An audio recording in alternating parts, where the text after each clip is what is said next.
"Stand back, nurse. This isn't your call to make." Dr. Nathaniel Voss said it with the flat, dismissive authority of a man who had never once considered that the quiet nurse standing across the trauma table from him might know more about the wounded man's injuries than he did. 6 minutes later, that same wounded man would open his eyes, focus on her face through a haze of blood loss and shock, and say a single word that would make Nathaniel Voss's entire understanding of the room he was standing in collapse. Major. Her name was Sophia Kane, and this was the story of the afternoon everyone at Cresthaven Regional Medical Center learned exactly who she really was. Sophia Kane was 33 years old, 5'7", with long, golden blonde hair she kept twisted into a simple knot during shifts, and a face that colleagues frequently described, with a mixture of admiration and quiet curiosity, as remarkably beautiful in a way she seemed determined never to draw attention to. Her eyes were a pale, striking gray-blue, calm and observant, and she carried herself with an economy of motion that made her easy to overlook in a room full of louder, more assertive personalities. A stillness she had cultivated, deliberately, over the 2 years since she'd left active military service. She had worked at Cresthaven for 18 months, arriving with an employment file that described her prior experience only as Advanced Trauma Coordination, Federal Medical Service, a phrase vague enough that the hospital's hiring committee had assumed, without pushing for clarification, that she'd come from some kind of unconventional government contracting background. Nobody had asked further questions, and Sophia had never volunteered more. Because the specifics belonged to a chapter of her life she preferred to carry quietly rather than explain in detail to people who wouldn't fully understand the weight of it anyway. What her file did not say, what almost nobody at Cresthaven knew, was that Sophia Kane had spent 11 years as an Army officer, rising through the ranks with a speed and distinction that had made her, by the end of her service, one of the most respected combat trauma coordinators in the entire Special Operations medical community. She had held the rank of major at the time of her separation from active duty, commanding forward surgical teams across multiple deployments, making life-and-death triage decisions under conditions that made even Cresthaven's most severe mass casualty events look, by comparison, almost gentle. She had left the Army 2 years earlier, not from any single catastrophic failure, but from the accumulated weight of 11 years spent carrying command-level responsibility for other people's survival, until she had needed, more than anything, a version of medicine where the decisions, while still consequential, didn't carry quite the same institutional and operational finality she had shouldered for over a decade. Her civilian life, in the 2 years before Delgado's arrival, had settled into a specific, deliberate rhythm she had built, with the same careful precision she brought to everything else.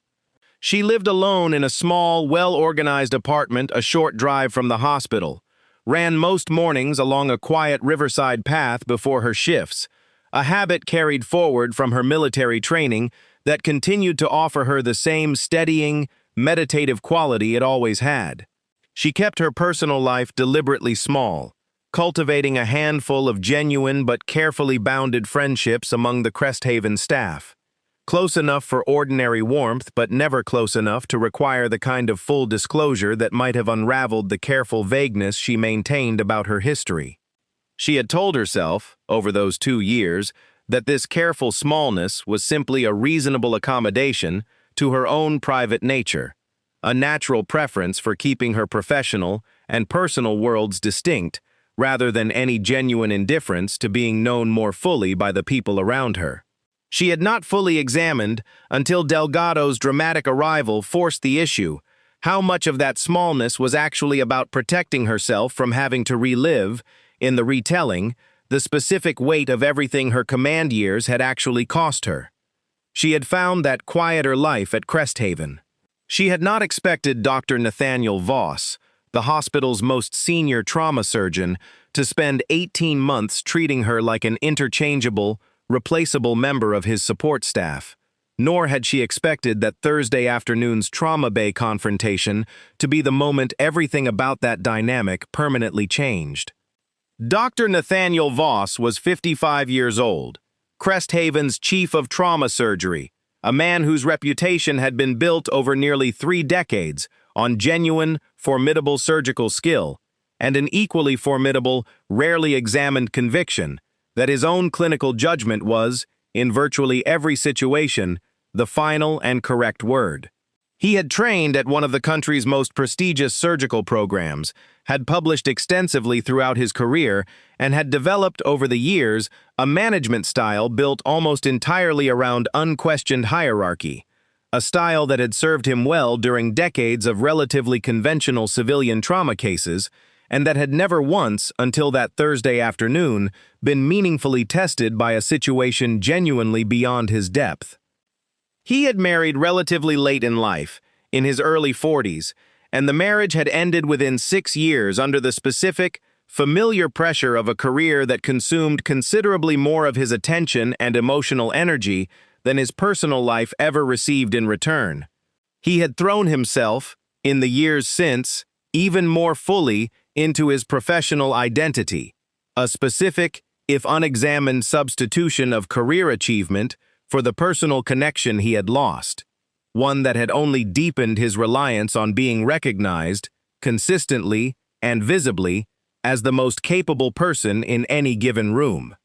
He had noticed Sophia within her first few weeks at Cresthaven, mostly because she possessed a calm, unhurried competence during high-pressure situations that some of the junior staff found quietly reassuring, and that Voss, in his private and rarely examined reasoning, seemed to interpret as a kind of passive deference rather than the deliberate, hard-earned composure of someone who had commanded medical teams through circumstances he had never personally experienced.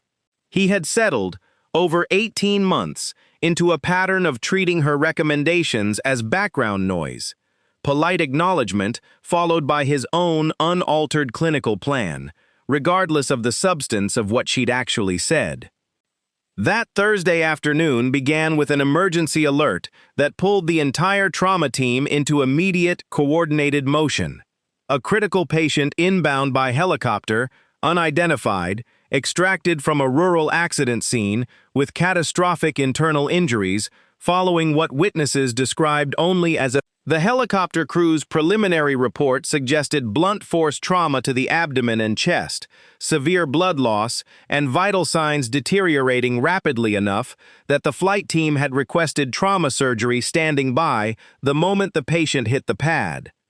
Voss took the case personally, as Cresthaven's senior trauma surgeon typically did for the most severe incoming trauma, and Sophia was assigned as lead trauma nurse for the resuscitation, a routine rotation determined entirely by the day's staffing schedule, nothing deliberate about the pairing.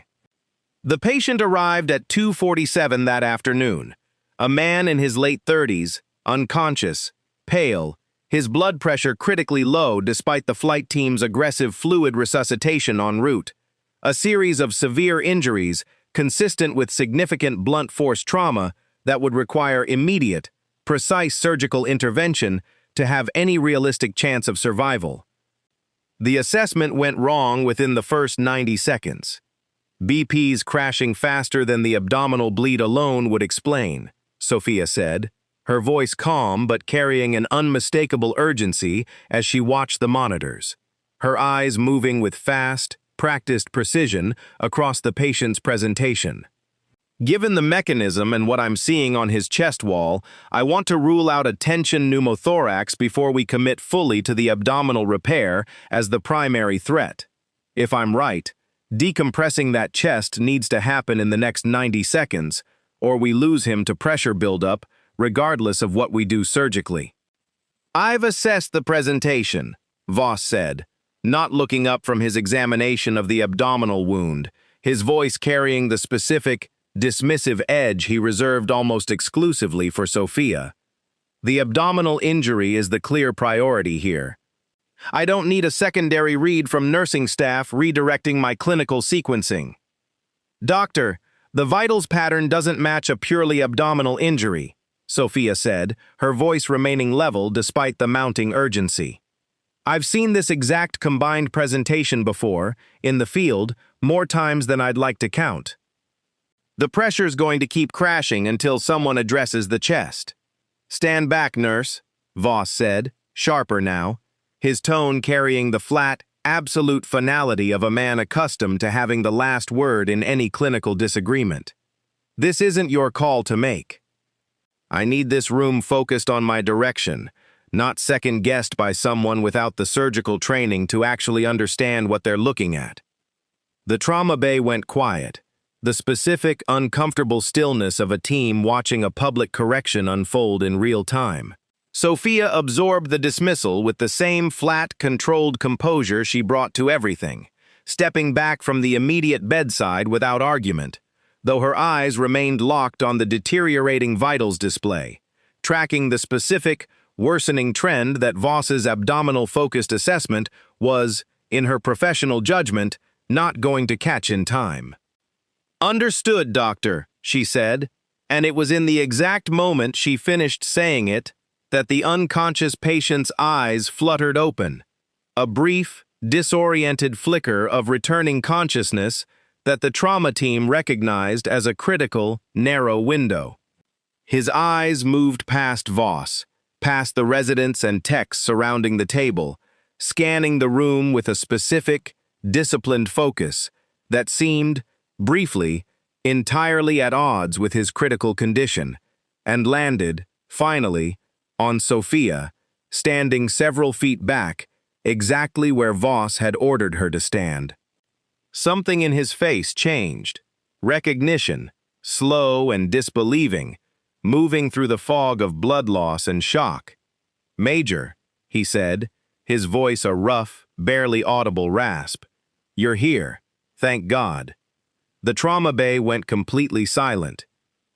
Sophia moved before anyone else in the room had fully processed what had just been said, closing the distance to the bedside with a fast, controlled economy of motion that transformed her, in the space of a single step, from the quiet, deferential nurse Voss had spent 18 months underestimating into someone considerably more commanding. "I'm here," she said, leaning over the patient, her voice dropping into a low, steady register that carried none of the careful deference she'd shown Voss seconds before. "Master Chief Delgado, stay with me. I need you to focus on my voice." "Chest," Delgado managed, his words slurring with the effort of staying conscious. Can't breathe right." "I know," Sophia said, already moving, her hands returning to the assessment with a speed and precision that made Voss's earlier dismissal feel, in retrospect, like it belonged to an entirely different afternoon. She grabbed a 14-gauge needle from the crash cart without waiting for permission, her movements exact and unhesitating, the specific, trained competence of someone who had performed this exact procedure more times than she could accurately count, in conditions considerably more austere than a fully equipped civilian trauma bay. "What are you doing?" Voss demanded, finally looking up from the abdominal field, his face a mask of disbelief and fury in roughly equal measure. "Needle decompression," Sophia said, not slowing down. "He's got a tension pneumothorax building on the right side. If I don't relieve that pressure right now, his heart stops regardless of anything you do to the abdominal bleed." She located the correct intercostal space with the same fast, disciplined precision she'd used 100 times before, and inserted the needle in one smooth, controlled motion. The hiss of released pressure was audible across the room. The patient's oxygen saturation began, almost immediately, to climb, the monitor's alarms softening from their earlier frantic pitch into something considerably more manageable. The trauma bay held its breath in a silence that had shifted, in the space of 15 seconds, from stunned disapproval into something closer to awe. "You performed an unauthorized invasive procedure," Voss said, his voice low and dangerous, though something in it had already begun to falter under the weight of what he'd just witnessed. "In my trauma bay, without my consent. I performed a needle decompression on a patient who was less than a minute from cardiac arrest," Sophia said, her voice flat, steady, entirely without apology, still monitoring Delgado's improving vitals. "You were focused on a bleed that wasn't going to kill him as fast as the pressure in his chest was. I made the call because someone needed to, and he's stable now because I did. You're welcome to continue the abdominal repair, doctor, but he'd be dead right now if I'd waited for authorization."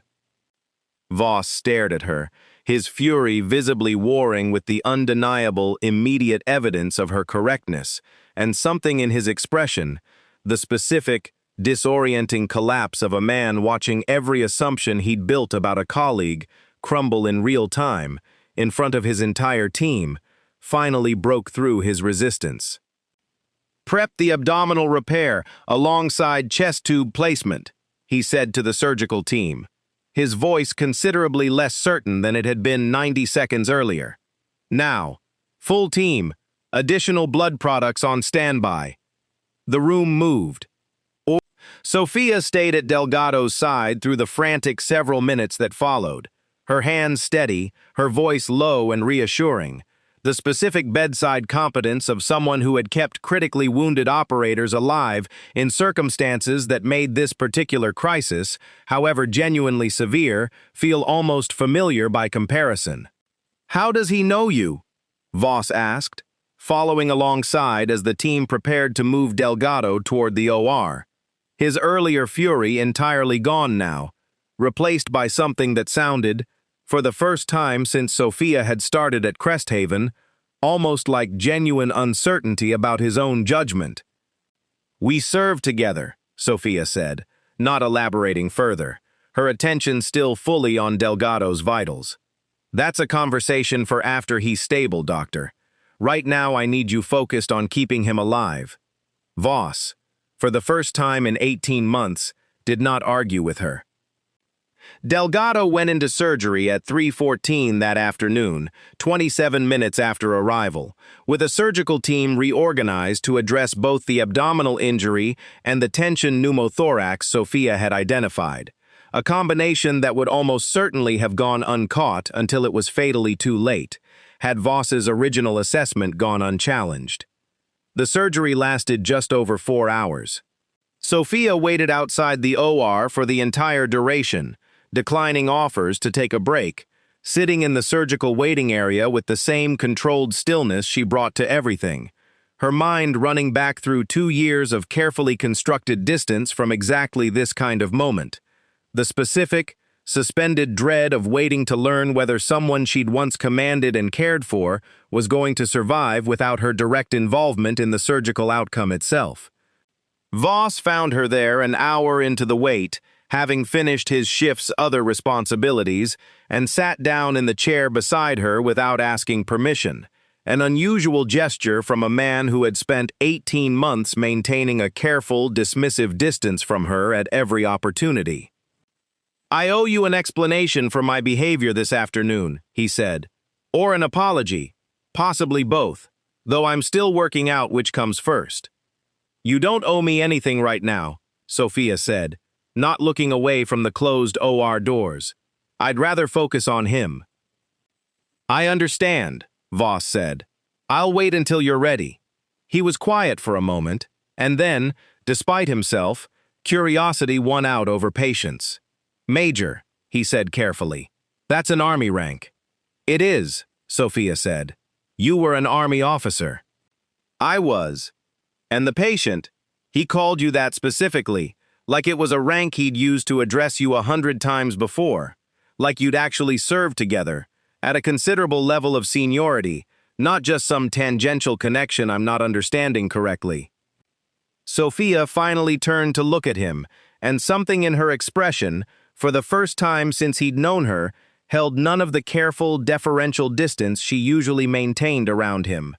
"I held the rank of major for the final 4 years of an 11-year Army career," she said. "I commanded forward surgical teams across multiple deployments, making triage and treatment decisions under conditions considerably more extreme than anything you've encountered in 3 decades of civilian trauma surgery, doctor. I've kept operators alive in circumstances that would have overwhelmed most trauma teams' confidence within the first several minutes. She paused, letting that land. I didn't tell you any of this because it wasn't relevant to doing my job here, and because I've spent 2 years trying to build a life where I don't have to keep proving myself to people who've already decided, before they've actually watched me work, that I don't know what I'm doing. Voss absorbed this in silence for a long moment, the specific, visible process of a man recalculating an enormous amount of accumulated certainty in real time. I told you to stand back, he said finally, while you were correctly identifying an injury that would have killed him within a minute if it went unaddressed. You did, Sophia said.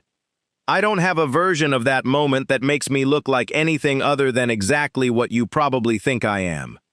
I don't think anything about you yet, Sophia said. I think you made a serious mistake this afternoon, in front of an entire trauma team, that could have cost a man his life if he hadn't happened to regain consciousness at exactly the right moment to say something you couldn't ignore. What I think about you long-term depends entirely on what you do next. That's true of most people, in my experience. The moment they get it wrong matters less than what they do in the aftermath. Voss nodded slowly, and the two of them sat together in the surgical waiting area in a silence that had shifted, subtly, from adversarial into something more uncertain, both of them waiting for the same set of doors to open with news that would determine considerably more than just one patient's outcome. The surgeon emerged at 7:20 that evening, exhausted but carrying the specific, controlled relief of someone delivering good news after a genuinely difficult case. He made it, she said, addressing Sophia directly, having been informed by the OR staff of the specific connection between the nurse and the patient. It was extensive, but we got to everything in time. Whoever caught that pneumothorax before it fully collapsed saved his life as much as anything we did in that OR. Sophia closed her eyes briefly, the specific, private release of relief she rarely allowed herself to show in front of colleagues. Thank you, she said. When can I see him? He'll be in recovery for a few hours, then moved to the ICU. What Sophia hadn't fully explained to Voss yet, in the careful, limited account she'd given him during their hour of waiting, was the fuller weight of exactly who Master Chief Elias Delgado was to her. Not simply a former patient from her military career, but a soldier she had personally kept alive during one of the most catastrophic missions of her entire 11 years of service, an experience that had shaped, more than any other single event, her understanding of what genuine command responsibility actually required. Delgado himself had been, at the time of that mission, a rising star within his own SEAL platoon, known among his teammates for a specific combination of tactical excellence and genuine, unguarded care for the people under his charge. Qualities that had made him, even before Sophia's team saved his life, someone whose survival mattered considerably to a wide circle of people who had come to depend on his leadership during an especially demanding deployment cycle. The mission had taken place 6 years earlier, during her third deployment, a routine-seeming extraction operation that had gone catastrophically wrong when the extraction point was compromised, leaving Delgado's team pinned down under sustained hostile fire for nearly 9 hours before a secondary extraction could be arranged. Sophia, then a captain commanding the forward surgical element supporting the operation, had personally coordinated the medical response, keeping Delgado alive through a combination of field intervention and the specific, relentless triage judgment that would eventually earn her a rapid promotion and a reputation as one of the most capable trauma coordinators in the entire special operations medical community. She had not seen Delgado since his medical evacuation from that deployment. The specific, ordinary distance of military reassignment and eventual separation from service having gradually severed contact between them despite the depth of what they had survived together. She had thought about him occasionally over the years, wondering how his recovery had progressed, whether he had remained in service or transitioned out, and had never expected, in her careful, deliberately quiet civilian life, to encounter him again, let alone under circumstances this dramatic, this dangerous, this uncannily similar to the crisis that had first bonded them together. Sophia had not slept well that night, her mind still processing the specific, disorienting collision of her two lives, finally, unexpectedly intersecting after 2 years of careful separation. She had lain awake, turning over memories of the mission that had first bonded her to Delgado, memories she had spent considerable effort learning to file away into a manageable, contained space, rather than letting them surface uninvited during ordinary civilian life. Sophia found Delgado awake and alert the following afternoon, connected to a network of monitors and IV lines, but stable enough to manage a genuine, if weak, smile when she walked into his ICU room. "Major," he said again, softer this time, without the desperate urgency of the trauma bay. "Or should I still call you that? I wasn't sure, given everything." "You can call me that," Sophia said, pulling a chair up beside his bed. "I've missed hearing it, honestly, more than I expected to." "I heard you left the service," Delgado said. "Nobody would tell me why. Command's not exactly forthcoming about that kind of thing." Sophia was quiet for a moment, weighing how much to say, the way she weighed most things. "After 11 years of carrying that level of responsibility," she said finally, "I needed something quieter, not less important, just different. I needed to find out if I could still do meaningful work without the specific weight of command decisions attached to every single shift. You kept me alive during the worst 9 hours of my entire career," Delgado said. "Doesn't seem like you've slowed down much, quiet civilian life or not." "The uniform's different," Sophia said. "The instincts apparently aren't." Delgado studied her for a long moment, his expression turning more serious. "That doctor," he said, "the one who was giving you trouble when I came in. He know the whole story now?" "Some of it," Sophia said. "Enough to understand he was wrong. I don't think he fully understands yet how wrong, or why it matters as much as it does. That'll take longer than one conversation." "You want me to talk to him?" Delgado asked, something protective entering his weakened voice. "Because I've got some things I could tell him about exactly what kind of officer he almost dismissed." Sophia almost smiled, the first genuinely unguarded expression she'd allowed herself in the conversation. "Not yet," she said. "Let him figure some of it out himself first. I think he's actually capable of it, if I give him room to." "You always did give people more chances than they deserved," Delgado said. "Not more than they deserved," Sophia said. "Just more than they expected. There's a difference." The meeting Cresthaven's administration assembled 3 days later filled a conference room well beyond its intended capacity. Department heads, hospital legal counsel, and, seated near the front rather than his earlier position of unquestioned authority, Nathaniel Voss, his posture carrying the specific alertness of a man who understood exactly what was about to be discussed. Sophia stood at the front beside the hospital's CEO, a measured woman named Dr. Renata Ferris, who had spent the preceding days absorbing more context about a member of her nursing staff than she'd expected to encounter in her entire tenure at the hospital. 3 days ago, Dr. Ferris began, a critically wounded patient was brought into this hospital following a serious fall. He is alive right now because a member of our nursing staff recognized a medical crisis our senior trauma surgeon missed, and acted on it despite being explicitly told to stand back. She let that settle before continuing. That nurse's name is Sophia Kane. For the last 18 months, she has worked in this hospital under her legal name, performing her job with the same quiet excellence she brought to 11 years of Army service. The final 4 as a major commanding forward surgical teams across multiple combat deployments, making triage and treatment decisions under conditions that make yesterday's crisis look, by comparison, almost manageable. Several heads in the room turned toward Sophia, absorbing this in the particular silence of people recalibrating everything they thought they understood about a colleague.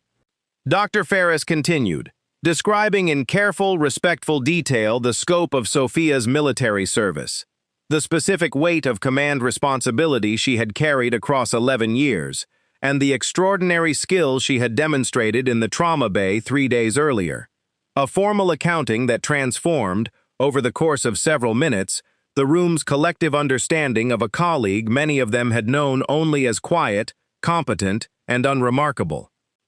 It was into the fragile silence following Dr. Ferris's account that Nathaniel Voss rose from his seat. "I'd like to say something," he said, "if that's all right." Dr. Ferris nodded, stepping back to give him the floor.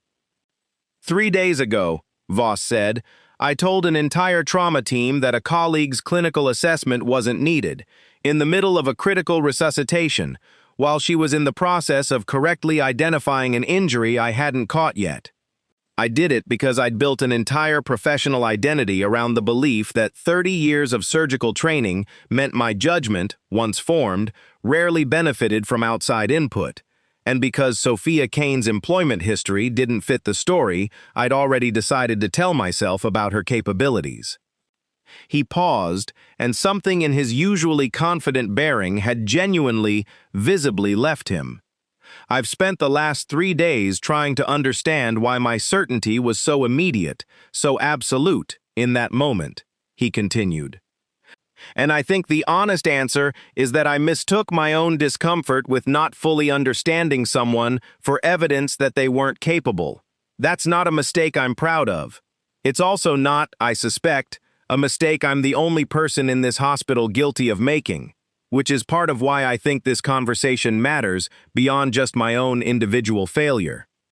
He turned to look at Sophia directly.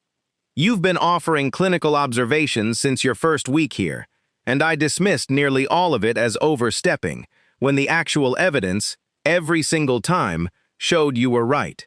I owe you a considerably more specific apology than I gave you in that waiting room 3 days ago.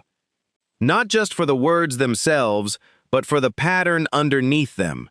The assumption that your competence needed to announce itself through formal medical credentials, rather than through 11 years of the most demanding trauma command experience most people in this room will ever encounter." "I appreciate you saying that," Sophia said, "in front of everyone, this time, instead of privately." "I think you were owed that specifically," Voss said. "The insult was public. I think the correction needed to be too." That evening, alone in her apartment, Sophia allowed herself to think properly about the mission that had, 6 years earlier, first bonded her permanently to Elias Delgado, and about the specific loss she had carried from that same operation, a grief that Delgado's dramatic re-entry into her life had brought back to the surface with an intensity she hadn't fully anticipated. The 9 hours during which Delgado's team had been pinned down under hostile fire had not ended without cost. A young corpsman under Sophia's direct command, Petty Officer 2nd Class Marcus I. Hinacho, 24 years old, had been killed during the initial breach of the extraction point, struck by fragmentation from an explosive device while attempting to move a wounded operator to cover.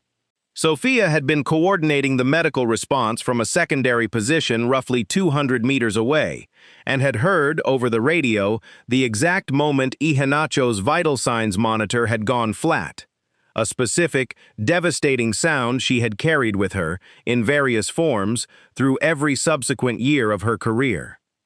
She had written to Ihanacho's parents months later, once she'd worked up the emotional capacity to do so, describing his final hours with as much honest, gentle detail as she believed they could bear, that he had died attempting to save a fellow operator, that his actions had directly contributed to the eventual successful extraction of the remaining team, including Delgado, that his courage in that final act had been, in her professional assessment as his commanding officer, exactly the kind of selfless dedication that defined the very best of what military medical service asked of the people who served in it. Ihanacho's mother had written back, eventually, a brief but deeply moving letter thanking Sophia for the specific details she had shared, for the honesty of the account, and for simply being present with her son's memory in a way that felt genuine rather than institutionally distant. Sophia had kept that letter, alongside a handful of others from families she had corresponded with over the years, in a small box she rarely opened but had never once considered discarding. She thought about Iheanacho often in the days following Delgado's arrival, understanding that his absence from the joyful, relieved reunion she'd just experienced was its own kind of presence, the specific, permanent reminder that her service, however meaningful to the people she'd saved, had also cost her considerably, in ways that no amount of gratitude from survivors could fully offset. She had learned, over the years since leaving the army, to hold both truths simultaneously: the genuine, profound satisfaction of having saved so many lives, including Delgado's, and the equally genuine, permanent grief of the ones she hadn't been able to save. She did not believe, and had never believed, that the first truth erased or diminished the second. She had simply learned, through considerable effort, to carry them both without letting either one consume her entirely. Voss, in the days following the health fair, made a specific, deliberate effort to understand more fully what Sophia's service had actually entailed, reading what publicly available information he could find about Forward Surgical Team Command and combat trauma coordination, driven by a genuine desire to close the considerable gap between his previous careless assumptions and the actual reality of what she had experienced. He found her in the staff lounge one afternoon, roughly a week after the trauma bay incident, and approached with a specific, careful humility that had characterized nearly all of his interactions with her since that day. "I've been reading about Forward Surgical Command," he said. "I wanted you to know I've been trying to actually understand what you did, rather than just apologizing without any real comprehension of what I was apologizing for." Sophia looked up from her chart, something in her expression shifting into genuine, if still cautious, appreciation. "That's more effort than most people put in," she said. "I keep thinking about the scope of decisions you must have made," Voss said. "Not just individual patient care, but resource allocation across an entire surgical team, under conditions where the margin for error was measured in human lives at a scale I've genuinely never had to contemplate. I don't think I fully appreciated, before this, exactly how much command responsibility that role actually carries." "It carries a great deal," Sophia said quietly. "More than I usually let myself think about in a single sitting, honestly." "I'm not trying to make this about me," Voss said. "I just wanted you to know I'm taking the effort to actually understand seriously, not just the apology part." "I've noticed," Sophia said. "It matters. I want you to know that." What none of them yet understood was that Delgado's fall had not, in fact, been an accident.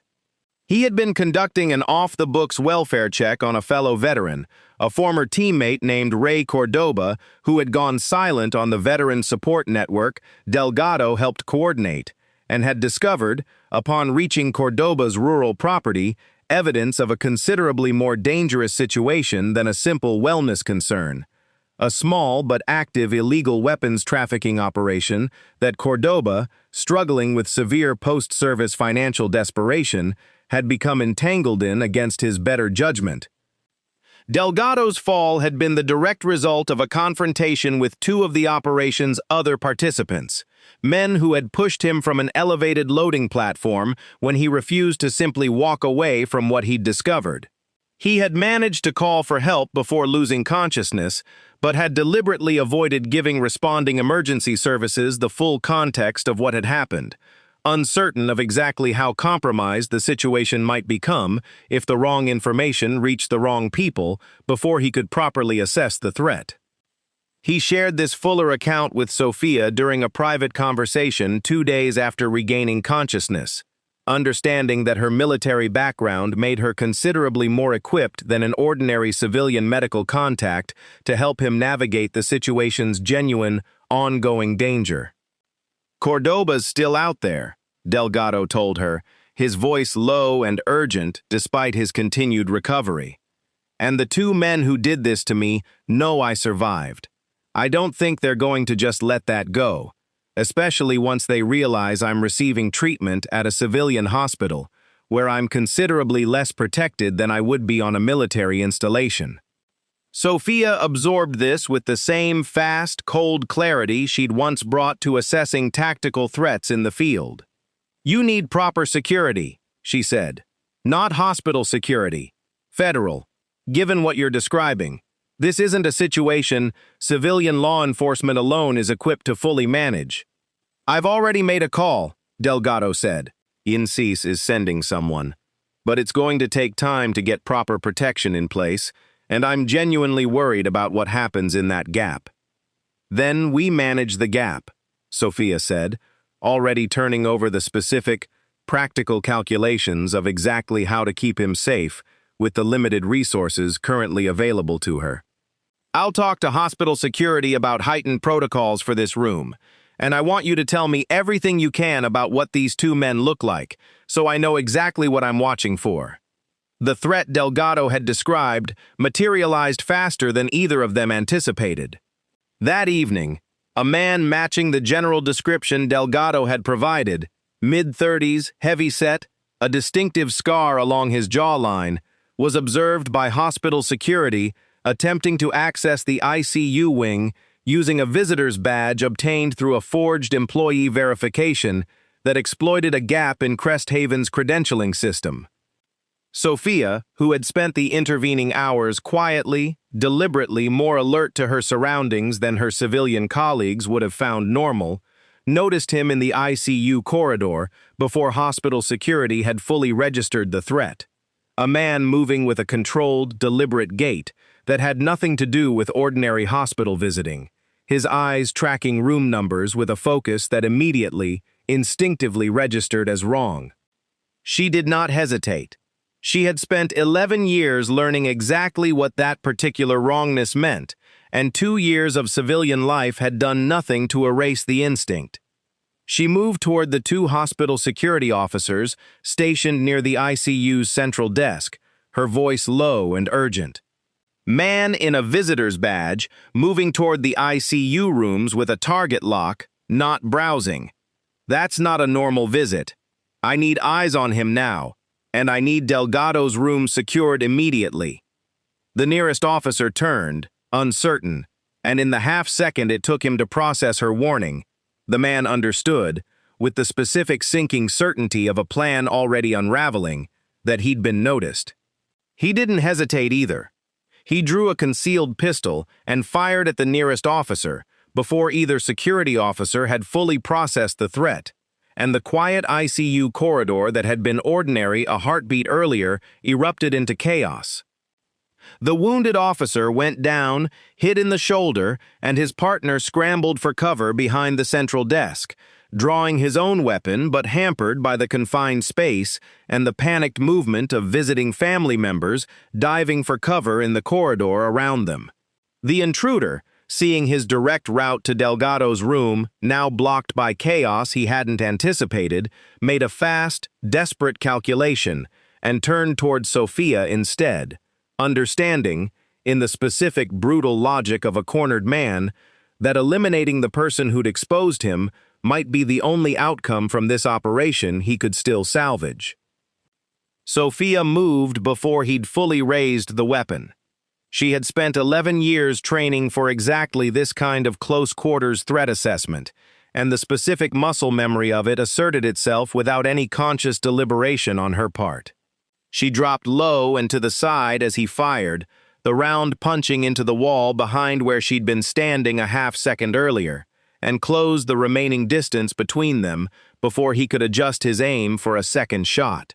The confrontation that followed lasted perhaps 3 seconds. Brutal and economical, Sophia's training asserting itself with the same fast, controlled violence she'd once used against threats, considerably better armed and better trained than a desperate weapons trafficker operating well outside any real combat experience he actually possessed. She redirected the weapon's barrel with one hand, drove her other forearm into his throat, with enough controlled force to disrupt his balance without causing permanent damage, and had him disarmed and on the ground, her knee against his shoulder blade, before the second security officer had even cleared his own cover. "Stay down," she said, her voice flat and absolute. The same register she'd used a lifetime ago in circumstances considerably more dangerous than a hospital corridor. "Don't move, and don't make me regret being careful with you." The man, pinned and breathing hard, said nothing, which was, in its own way, confirmation enough of exactly who he was. The security officer, recovering his composure, moved in to help secure the intruder properly, and within minutes the hospital that had spent the preceding week slowly absorbing the extraordinary truth about one of its nurses was absorbing a second, considerably more visceral demonstration of exactly what that truth actually meant in practice. Voss arrived at the scene 4 minutes later, having heard the commotion from a nearby exam room, and found Sophia being helped to her feet by an NCIS agent who had, fortuitously, arrived at the hospital moments earlier in response to Delgado's earlier call, federal agents now taking custody of the intruder, a wounded security officer being loaded onto a gurney with the specific urgency of someone who needed surgery immediately. He stood at the edge of the scene for a long moment, processing, the events of the entire week compressing into something he was only now beginning to fully absorb. The trauma bay, the formal recognition meeting, and now this, a second act of violence in the same building on the same week, resolved before it could claim a single additional life, because the nurse he had spent 18 months dismissing had, once again, been faster and more capable than everyone else in the building combined. "Are you hurt?" he asked, finding her at the edge of the scene, scanning her for injury with genuine, unguarded concern. "No," Sophia said. "The security officer took a shoulder wound. He'll need surgery, but he'll be fine." She looked toward the federal agents processing the scene, something in her expression carrying the specific, complicated weight of the past week, finally, fully resolving. "This is connected to Delgado's fall. He wasn't just injured in an accident. He uncovered something dangerous, and these people came here to make sure he never got the chance to testify about it." Voss absorbed this with visible astonishment. "You just stopped a second attempted murder in this hospital in under a week," he said. "I don't think I have anything close to an adequate response to that." "You don't need one," Sophia said quietly. "I didn't do it for a response. I did it because he was about to hurt someone, and I was positioned to stop it. That's the whole of it, most days." The federal investigation that followed moved quickly over the subsequent weeks, driven by the specific urgency that attached itself to any case involving an attack on a hospital combined with an active illegal weapons trafficking operation. The captured intruder, facing decades in federal prison, made the calculation that most desperate operatives eventually made when confronted with overwhelming evidence. He began, carefully and incrementally, to cooperate, providing information that connected not just to the immediate attack on the hospital, but to a broader trafficking network federal investigators had been trying to fully map for years. The NC's agent who had arrived at the hospital that evening, Special Agent Renata Cole, worked closely with Sophia over the following weeks, coordinating the timeline of events and ensuring Delgado's continued protection throughout the investigation's most sensitive phase. Cole, a former Marine herself, developed a specific, genuine professional respect for Sophia over the course of their collaboration, understanding intimately the particular caliber of composure and clarity Sophia had demonstrated under circumstances most civilian medical staff would have found genuinely overwhelming. "I've coordinated with a lot of hospital staff during incidents like this," Cole told Sophia, during one of their debriefing sessions. "I don't think I've ever worked with someone who transitioned that fluidly between trauma medicine and tactical threat response. That's not a common combination, even among people with your specific background. It's not something I expected to need again," Sophia admitted.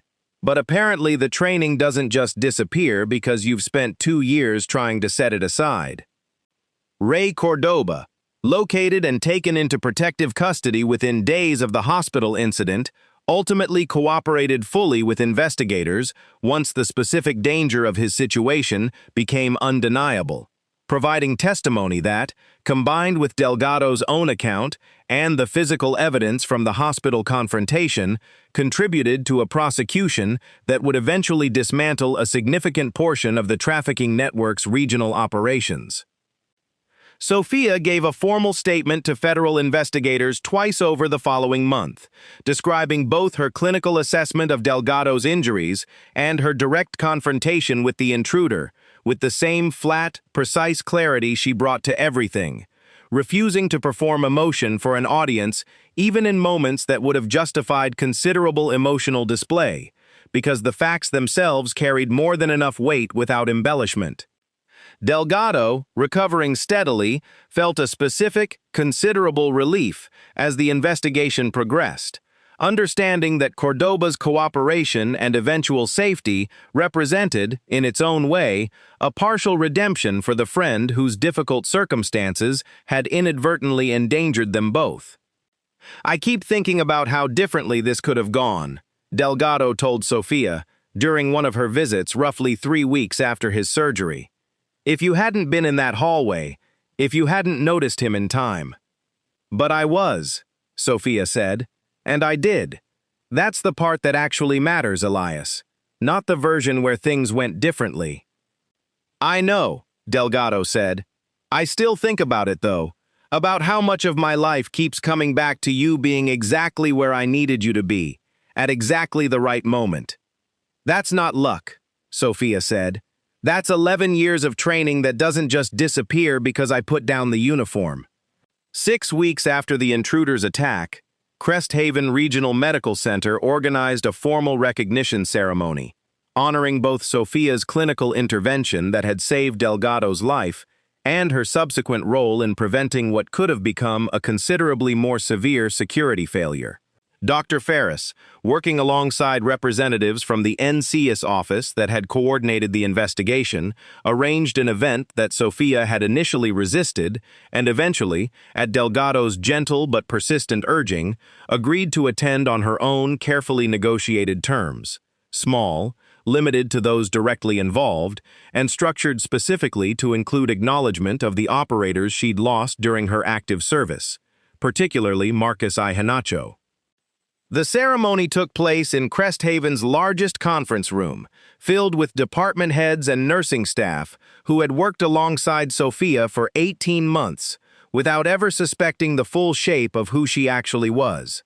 Nathaniel Voss sat in the front row, having spent the intervening weeks in the slow, consistent work of demonstrating, through the accumulated small choices of an ordinary working schedule, that his apology had been the beginning of something genuine rather than simply a moment of public contrition. Delgado attended in a wheelchair, still recovering but well enough to travel, present specifically because he had told Sophia he wanted to see the thing through properly. Marcus I. Hanacho's mother, whom Sophia had reached out to weeks earlier at Delgado's specific suggestion, sat near the front, having agreed to attend once she understood the ceremony would formally acknowledge her son's memory alongside the recognition of Sophia's actions. A representative from the Army's Medical Command, Colonel Diane Whitcomb, attended specifically to deliver formal military recognition alongside the hospital's own ceremony, and she stood at the front of the room, speaking for nearly 15 minutes about the mission 6 years earlier, naming Hanacho in full, describing without excessive operational detail the courage of a young corpsman who had died protecting his teammates, and the extraordinary, sustained command Sophia had exercised across 11 years of increasingly demanding responsibility. "Petty Officer Hanacho's mother is here today, at Major Kane's specific request," Colonel Whitcomb said, gesturing toward the woman seated near the front, because Major Kane understood, better than most, that today's recognition means nothing if it doesn't also honor what this work has genuinely cost, and who it's cost it to. A quiet, respectful stillness moved through the room, the specific weight of grief being allowed, for a moment, to sit alongside recognition rather than being crowded out by it. Then Colonel Whitcomb turned to the matter of Sophia Kane specifically. 11 years ago, this woman began a career that would eventually place her in command of forward surgical teams, operating under some of the most demanding conditions our military medical service can produce, she said. 6 weeks ago, in this hospital, she demonstrated that exact same caliber of skill and composure, correctly diagnosing a critical injury over the explicit objection of an attending physician who told her to stand back, and then, days later, disarming an armed intruder who came to this building specifically to eliminate the patient whose life she had just saved. She paused, looking directly at Sophia. Major Sophia Kane's full-service record, previously understated in every civilian context she's operated in since her separation, has been formally reviewed and, effective this week, recognized for purposes of proper accounting. I am authorized to inform this room that Major Kane is being awarded the Bronze Star for her actions defending Cresthaven Regional Medical Center, in addition to formal recognition, long overdue, of her sustained command service across 11 years that saved considerably more lives than any single ceremony could adequately capture. The room absorbed this in the particular silence of people confronting the true scale of a colleague's history for the first time. Major Kane, Colonel Whitcomb said, "Please stand." Sophia stood. She stood the way she did everything, without performance, without visible ceremony of her own, her golden blonde hair catching the overhead light, her spine straight, her hands loosely at her sides, the same composed stillness she'd carried through 18 months of quiet civilian shifts, and one extraordinary week that had, by the end of it, revealed the entire shape of who she actually was. Colonel Whitcomb crossed the room to her, and the citation she read aloud described, in the careful, formal language of military commendation, actions that everyone in that room had either witnessed directly or heard recounted so many times over the preceding weeks that the words carried the specific weight of institutional memory, finally catching up to lived experience. When Colonel Whitcomb finished, she pinned the medal to Sophia's uniform, a formal Army dress uniform delivered quietly 2 days earlier, the first time she'd worn one in over 2 years, and stepped back, and for a moment neither of them said anything, the specific silence of two people who understood exactly how much distance had been covered between an ordinary Thursday afternoon and this room, this moment, this long overdue accounting finally spoken aloud instead of carried privately. "On behalf of the United States Army," Colonel Whitcomb said, her voice carrying the particular formal weight of an official record being spoken into existence, "and on behalf of Petty Officer Second Class Marcus I. Hanacho, whose service and sacrifice deserve to be remembered alongside every life his commanding officer went on to save afterward. Thank you, Major. We see you. We have always owed you this." Nathaniel Voss was the first to start clapping, alone for 1 full second before the rest of the room joined him, the applause building through the space with the specific, cumulative warmth of an entire institution recalibrating, all at once, its understanding of someone it had genuinely, thoroughly underestimated. Sophia did not cry, not fully, though something in her composure, watching the room stand, Voss on his feet immediately, Delgado pushing himself upright in his wheelchair despite his continued recovery, Marcus I. Hanacho's mother wiping tears from her own eyes near the front. Something in her expression softened, finally, into an emotion she rarely allowed herself in front of an audience, something that looked, unmistakably, like relief mixed with grief mixed with a specific, hard-won peace. After the ceremony, in the quieter aftermath of a reception the hospital had organized, Sophia found Marcus I. Hanacho's mother sitting alone at a small table near the window, turning an untouched cup of coffee slowly between her hands. "Thank you for coming," Sophia said, sitting down across from her. I know it wasn't an easy thing to say yes to. I almost didn't, the woman admitted. Her name Sophia now knew was Adaize. Every time I get pulled back into anything connected to that deployment, it takes me weeks to feel steady again afterward. But Colonel Whitcomb said you specifically asked for me to be here, and I couldn't quite bring myself to say no to that, given everything I know you tried to do for him out there. I didn't do enough, Sophia said quietly. That's the part I've never fully made peace with, even 6 years later. Adaize reached across the table and took Sophia's hand, an unexpected, generous gesture from a woman who had every reason to hold considerably more complicated feelings toward the commanding officer, who hadn't been able to save the son she'd loved. I read the after-action report, she said. The real one, not the sanitized version they gave families initially. I know exactly what you did out there, and exactly what that mission actually threw at all of you. There wasn't a version where everyone came home, Sophia. I've made my peace with that, as much as anyone ever fully makes peace with something like this. What I haven't ever gotten the chance to say properly is thank you, for the letter you wrote, for the honesty in it, and for making sure, today, that his memory got to be part of this recognition too. Sophia felt something in her chest tighten, the specific ache of grief that never fully resolved but occasionally, in moments like this one, found somewhere safe to rest for a while. He was one of the finest young corpsmen I ever had the privilege of commanding, she said. I think about him more than I probably let most people see. Adaize's eyes filled with tears, and this time she let them fall without trying to hide it. Tell me, she said.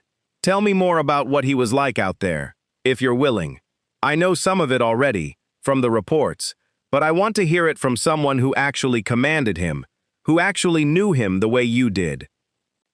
They talked for nearly an hour, Sophia sharing memories she'd carried privately for 6 years, small, specific details that had never made it into any official report. The particular calm competence Ihenacho had brought to even the most chaotic field situations. The way he'd talked about wanting to eventually become a physician assistant once his service concluded. The specific, quiet pride he'd carried in being trusted with increasingly demanding responsibilities, despite his relative youth.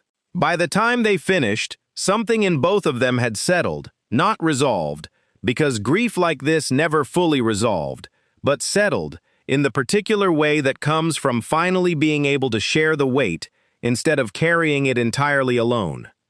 Before Adaize left, she pressed a small photograph into Sophia's hand. Marcus, laughing at something off camera. The specific unguarded happiness of a young man who hadn't yet known how little time he had left. I have several copies, she said. I want you to have one, not as a burden, just so you know I don't think about that deployment and see only what it cost me. I see him too, the way he actually was, and I wanted you to have a piece of that instead of only carrying the ending.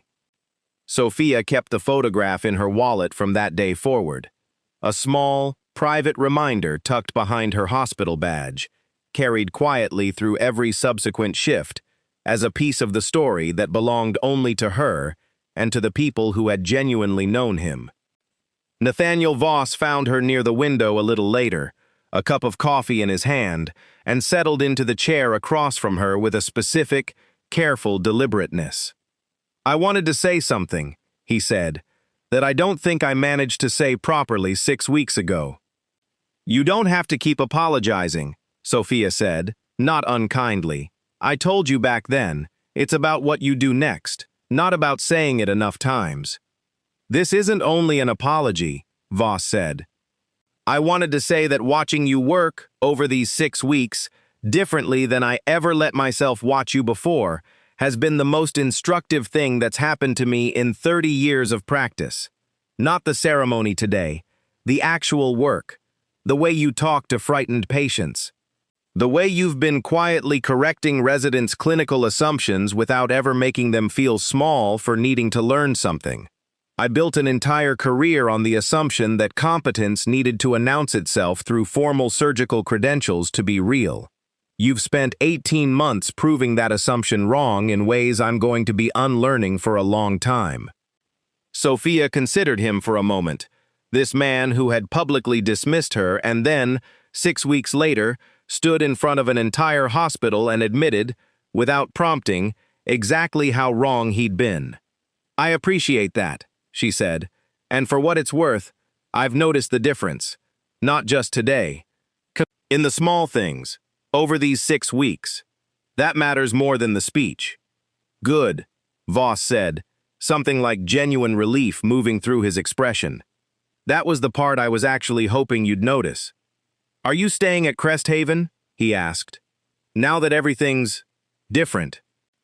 Sophia looked out the window, at the parking lot, at the ordinary evening light falling across ordinary cars belonging to ordinary people going about their ordinary evenings, unaware of the extraordinary things that had happened inside the building beside them. "I'm staying," she said.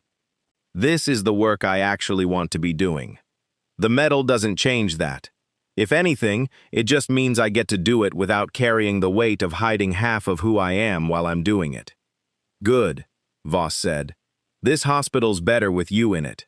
I should have understood that 18 months ago. I understand it now." In the months following the ceremony, Sophia found herself taking on an increasingly deliberate mentoring role with a second-year nurse named Priya Okonkwo-Bell, sharp and capable, but visibly uncertain of her own judgment in high-pressure situations, a dynamic that Sophia recognized immediately, having lived through an almost identical version of quiet, unacknowledged competence during her own early years at Cresthaven. Priya had come to nursing after an earlier, considerably less conventional career as an emergency dispatcher, a background that had given her a specific, unusual fluency in crisis communication, but that some of her medical school peers had quietly dismissed as insufficient preparation for genuine clinical work. A dismissal that had left Priya carrying a particular, lingering uncertainty about her own competence, even as her actual clinical performance consistently proved otherwise. "I froze during a code today," Priya admitted to Sophia one evening, during a rare quiet stretch on an otherwise slow shift, her voice carrying the particular vulnerability of someone confessing something she'd been quietly ashamed of for hours. "Just for a few seconds. But I froze, while the senior resident was working through the algorithm without me. Everyone freezes. The first several times the stakes feel genuinely overwhelming," Sophia said. "I froze too.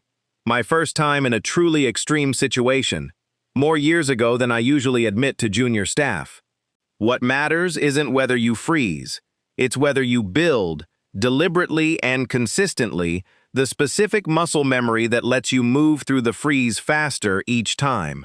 That's not talent, that's practice." "How long did it take you?" Priya asked. "Longer than I'd like to admit," Sophia said honestly. "I'm not going to pretend it happened quickly, because it wouldn't be true, and it wouldn't be useful to you either.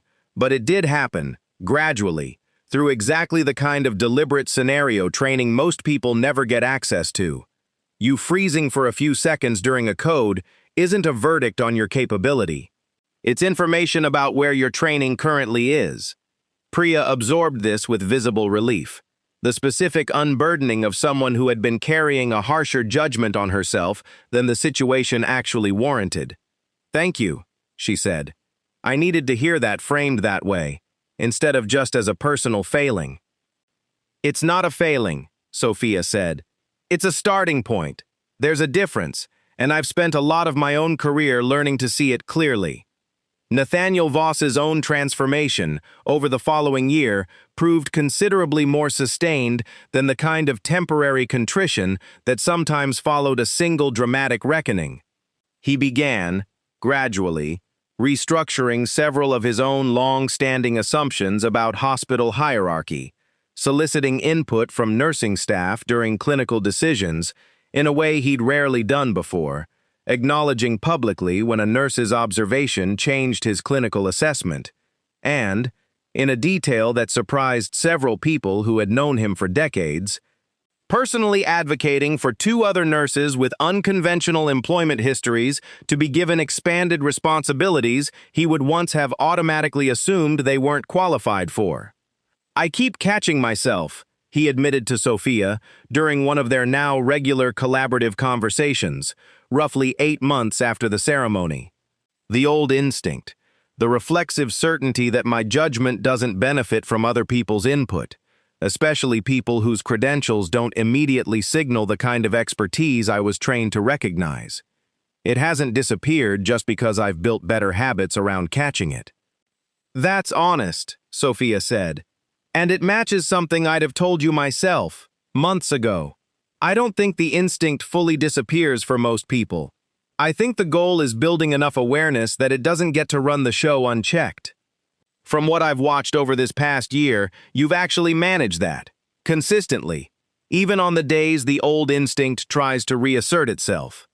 That's a more generous assessment than I probably deserve," Voss said. "It's an accurate one," Sophia said. "I don't need you to be perfect for the change to be real, Nathaniel.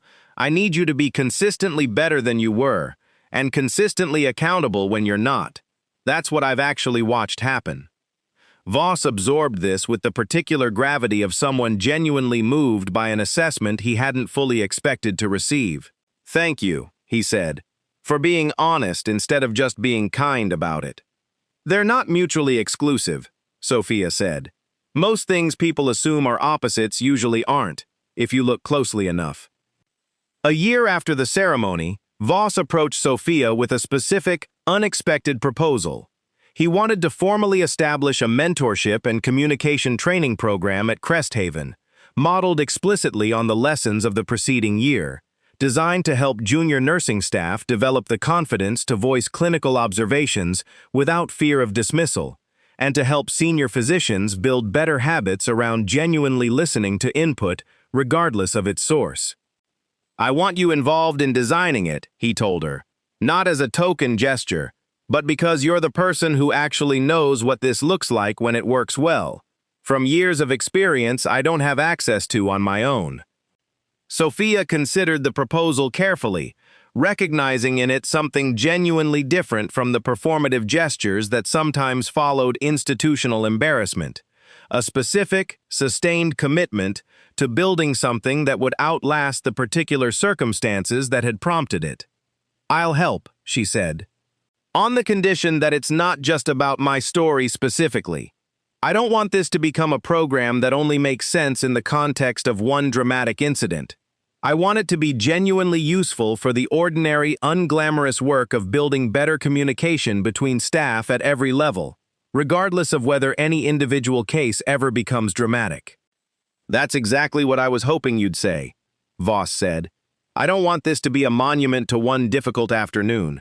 I want it to be a genuine, lasting improvement to how this hospital actually functions."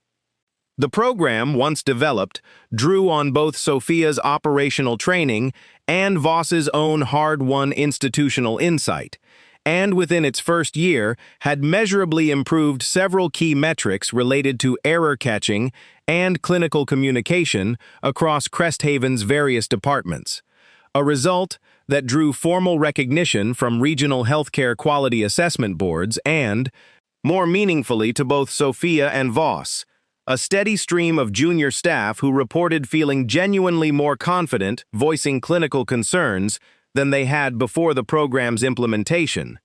Delgado's recovery, over the following months, progressed steadily, though the road back to full mobility proved longer and more difficult than his early optimism had initially suggested. He returned to Cresthaven periodically for follow-up appointments, and Sophia made a point of finding time during those visits to check on him personally, a habit that had, over the months, evolved into something closer to a renewed, deepened friendship than the professional courtesy either of them might have predicted during the chaos of that first afternoon. "I've decided to leave active duty," Delgado told her. During one such visit, roughly 8 months after his surgery, his mobility considerably improved, though he still favored his right side slightly when he walked. Not because of the injury exactly, though that's part of it. Because of everything that happened around it. Cordoba, the investigation. Watching you step back into command mode without a single moment's hesitation, it made me think hard about what I actually want the next chapter of my life to look like. What are you thinking? Sophia asked. Veteran advocacy work, Delgado said, specifically focused on exactly the kind of situation Cordoba found himself in, struggling financially, isolated, vulnerable to exactly the kind of predatory recruitment that got him tangled up in something he never should have been part of. I want to build something that catches people before they end up in a situation like his. That's good work, Sophia said, genuinely pleased. Important work. You'll be good at it. Funny you'd say that, Delgado said, since it was watching you find your own version of meaningful work after leaving the service that actually helped convince me it was possible to build something new rather than just grieving what I couldn't do anymore in uniform. Sophia felt something warm move through her chest, the specific, uncomplicated pride of watching someone she'd once fought to keep alive build something genuinely good out of the aftermath of nearly losing everything twice over. I'm glad it helped, she said. Even a little. It helped a lot, Delgado said. I spent the first few weeks after the surgery pretty convinced my career was basically over, in any form that mattered to me. Watching you find a version of the work that still felt like it mattered, even after everything you'd been through, that gave me somewhere to actually aim instead of just grieving what I couldn't do anymore. Grief and finding a new direction aren't mutually exclusive, Sophia said. I spent a long time thinking they were. They're not. You can carry both. I'm learning that, Delgado said. Slower than I'd like, but I'm learning it. Sophia's own history, in the years before the Army, had never been particularly remarkable.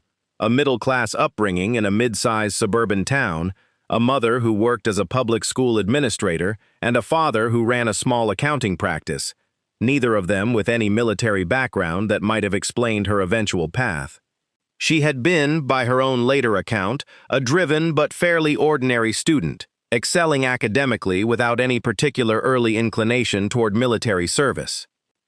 The decision to enlist had come during her final year of nursing school, driven by a combination of restlessness and a specific, stubborn conviction that she wanted to test herself against something considerably more demanding than the civilian nursing career track she'd been quietly, comfortably drifting toward. Her parents had been startled by the decision, though ultimately supportive, understanding, even in their surprise, that their daughter had always possessed a quiet, determined resolve that rarely bent to easy persuasion once she'd genuinely made up her mind about something.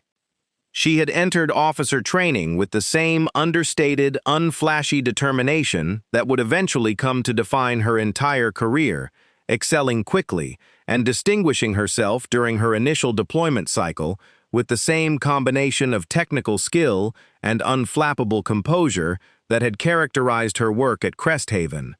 Her rise through the ranks had been notably rapid, a specific testament to both her clinical excellence and her demonstrated capacity for command responsibility under conditions that tested even considerably more experienced officers.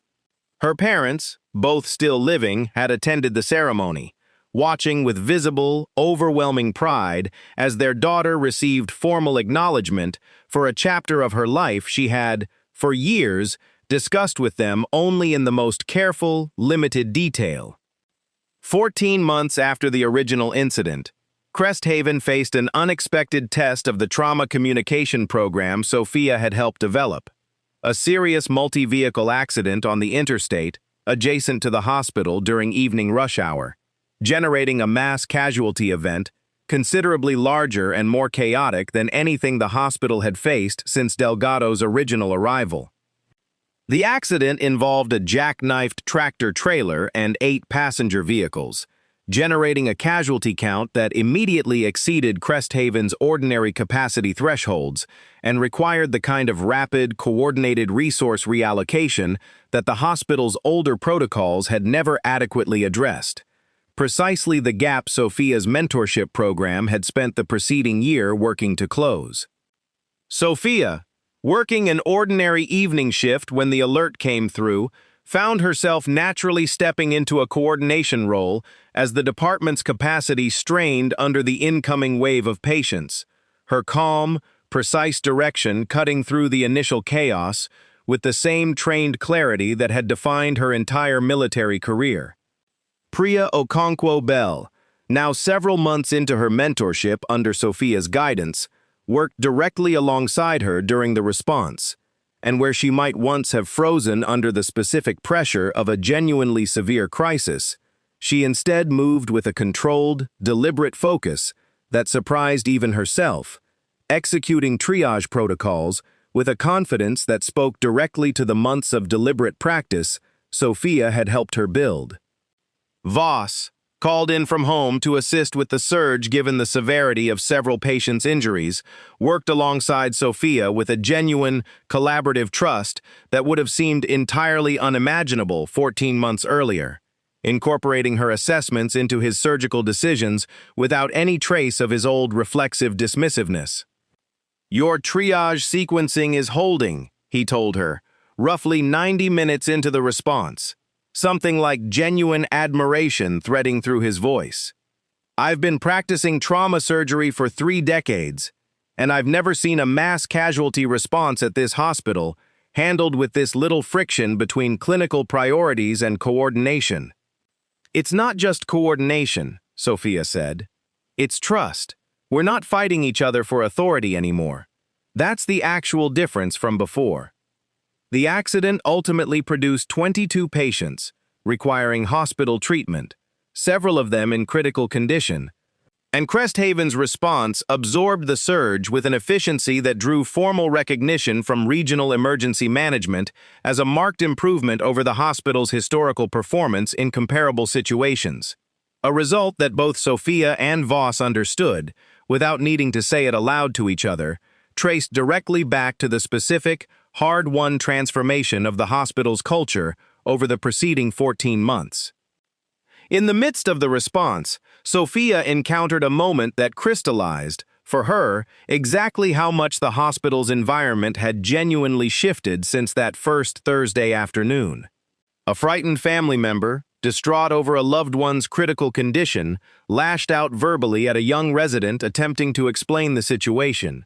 And Voss, rather than simply managing the clinical situation and leaving the emotional fallout to nursing staff as he might once have done, took a genuine, deliberate moment to sit with the family member himself, offering the same patient, careful presence Sophia had modeled for the hospital's culture over the preceding months.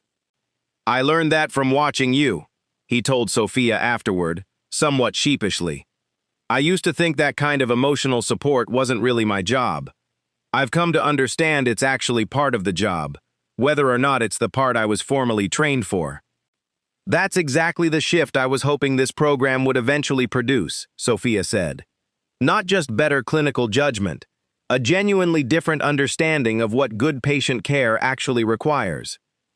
2 years after the original incident, Sophia's mentorship and communication training program had expanded well beyond its original scope at Cresthaven, having been formally adopted by 3 additional regional hospitals interested in replicating similar results, with continued interest from other institutions across the state. Priya Okonkwo-Bell, over those 2 years, continued the specific, steady growth that had characterized her development since beginning Sophia's mentorship, eventually taking on a formal assistant role within the expanding program, teaching newer staff many of the same lessons Sophia had once taught her, closing a specific loop of mentorship that Sophia found, watching it unfold, deeply satisfying in a way that had little to do with her own recognition and everything to do with the broader resilience she'd set out to build. "I used to think competence meant never freezing," Priya told a group of new nursing hires, during one of her own training sessions 2 years after the original incident, echoing almost exactly the framing Sophia had once offered her. "It doesn't. It means building the specific muscle memory that lets you move through the freeze faster, every time, through deliberate practice rather than natural talent. That's not a lesser kind of competence. It's the only kind that's actually sustainable, long-term, under real pressure."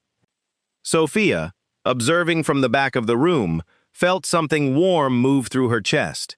The specific, uncomplicated pride of watching a lesson she'd once received herself, years earlier, continue forward into an entirely new generation of nurses who would likely never fully understand the full chain of mentorship that had shaped the framing they were now receiving as simple, practical wisdom.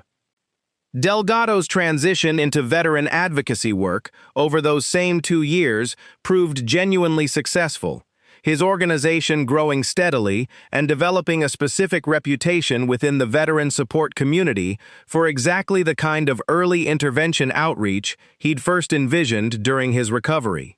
He remained in close contact with Sophia throughout, their friendship having deepened over the years since his original arrival at Cresthaven into something considerably more permanent than either of them might have predicted during the chaos of that first Thursday afternoon.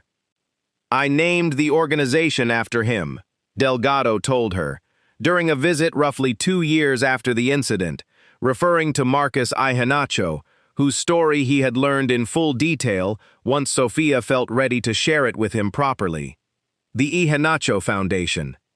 "I wanted his memory attached to something that actively helps people, rather than just existing as a name in a report most people will never read." Sophia felt tears gather at this unexpected, generous gesture, understanding the specific significance of watching Iheanacho's memory continue to matter, tangibly and meaningfully, well beyond the immediate circle of people who had directly known him. "That's beautiful, Elias," she said. "I think his mother would be deeply moved to know that." "I've already spoken with her about it," Delgado said. "She's actually agreed to serve on the Foundation's advisory board, if you can believe that. She wanted to make sure his memory was honored through work that genuinely helps people, and I think this gives her exactly that." "I'd like to be involved too," Sophia said, "in whatever capacity would be useful. I think I have things to offer, from my own experience, that might genuinely help the work you're building." "I was hoping you'd say that," Delgado said. "I don't think this foundation exists at all without everything that happened at Cresthaven. It feels right that you'd be part of it going forward." Sophia's own daily rhythm at Cresthaven, over those 2 years following the ceremony, settled into a pattern that felt, to her, considerably more integrated and sustainable than the careful separation she'd maintained during her first 18 months at the hospital. She still woke early, still maintained the specific, deliberate discipline of a morning run that had characterized her entire adult life, a habit carried forward from her military training that continued to offer her the same steadying, meditative benefit it always had. But the careful distance she'd once kept from colleagues, the deliberate vagueness about her history, the constant low-grade caution about which version of herself was safe to bring into any given room, all of that had, gradually, given way to something considerably more whole. She found herself, on quiet mornings before her shift, occasionally reflecting on the specific journey that had brought her to this particular equilibrium. 11 years of Army service that had built extraordinary capability at genuine personal cost. 2 years of careful civilian anonymity that had offered real but incomplete peace. And then a single, extraordinary Thursday afternoon that had forced her, in the space of an hour, to finally integrate both halves of who she was, rather than keeping them permanently, artificially separate. She maintained her small apartment near the hospital, had built, over the preceding 2 years, a small number of genuine friendships among the Cresthaven staff, considerably deeper and more authentic than the careful, guarded relationships she'd maintained during her first 18 months. Friendships built on the specific foundation of colleagues who now understood and genuinely respected the full shape of who she actually was. She did not know, on any given morning, exactly what the day would ask of her, whether it would be an ordinary shift of bedside patient care, a training session with Priya or one of the other nurses moving through her program, a planning meeting related to the growing Iheanacho Foundation partnership Delgado had proposed, or Occasionally, the specific demand of an actual crisis requiring every ounce of expertise she'd spent 11 years building. She found, increasingly, that she no longer needed to know in advance. She had built, finally, a version of herself capable of meeting whatever the day actually required, without needing to keep any part of that capability carefully hidden from the people around her. 3 years after the original incident, Crest Haven hosted a regional healthcare conference specifically focused on trauma communication and mentorship, drawing hospital administrators and clinical educators from across the region to study the framework Sophia had built, a program that had, by that point, become something of a model case within the broader field of healthcare education. Sophia presented the core elements of her training program to a room of considerably more experienced healthcare administrators, many of whom had spent decades in the field and carried, in certain unguarded moments, a visible skepticism about what a hospital nurse, however decorated, could genuinely teach them about institutional culture change at scale. She addressed that skepticism directly, early in her presentation, rather than allowing it to remain an unspoken undercurrent throughout the session. I understand some of you are wondering what a civilian hospital's nursing staff can teach a room full of experienced healthcare administrators, she said, scanning the room with the same steady, unflinching directness that had once unsettled colleagues who expected visible strain during a crisis. I'd ask you to consider that the framework I'm about to walk you through wasn't built by a civilian nurse working from theory. It was built by someone who spent 11 years commanding forward surgical teams under conditions that tested every element of what genuine composure and clear communication under pressure actually requires. Adapted specifically for civilian hospital contexts because I believed, and continue to believe, that the fundamental principles of effective trauma response don't actually change much based on whether the crisis is combat-related or a civilian mass casualty event. The room's skepticism, by the end of her presentation, had largely given way to genuine engagement, a shift Sophia had witnessed enough times over the preceding 2 years to recognize as a familiar, satisfying pattern. The specific transition from doubt to respect that happened reliably once people encountered the actual substance of her expertise rather than simply their initial assumptions about a nurse's presumed limitations. A senior administrator from a large regional hospital system approached her after the session, genuinely impressed. "I came in expecting a fairly basic overview," he admitted. "I'm leaving with 3 specific changes I want to implement in our own communication protocols by next quarter.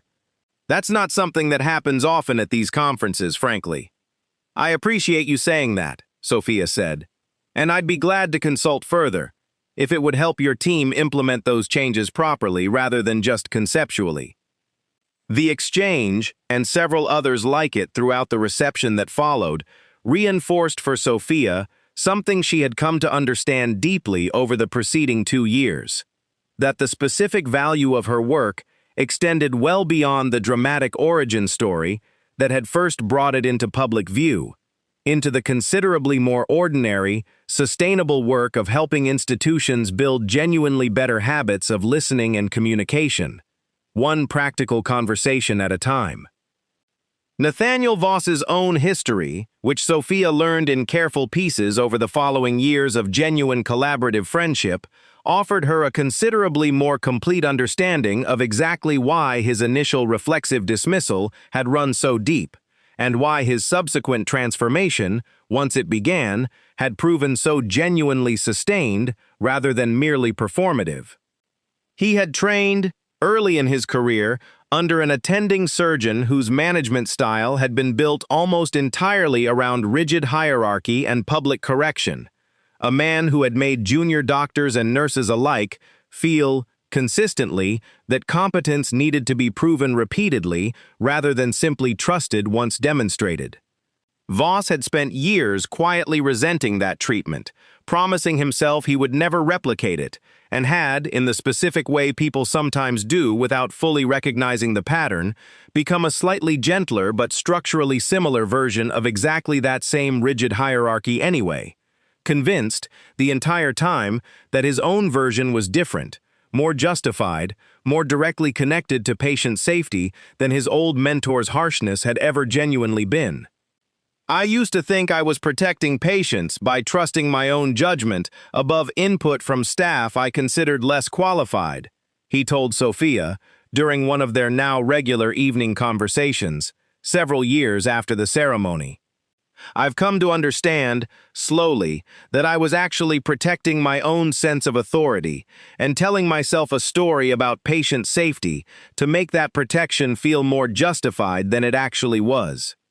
That's a difficult thing to recognize about yourself, Sophia said. It took watching my own protocol fail in exactly the way you predicted, and watching your alternative assessment succeed in exactly the way your training had prepared you to anticipate, Voss said. I don't think I would have gotten there on my own. Honestly, I needed the specific, undeniable evidence, not an abstract argument about bias and hierarchy. I think that's true for a lot of people, Sophia said. I don't think most institutional change happens through people simply being convinced by better arguments.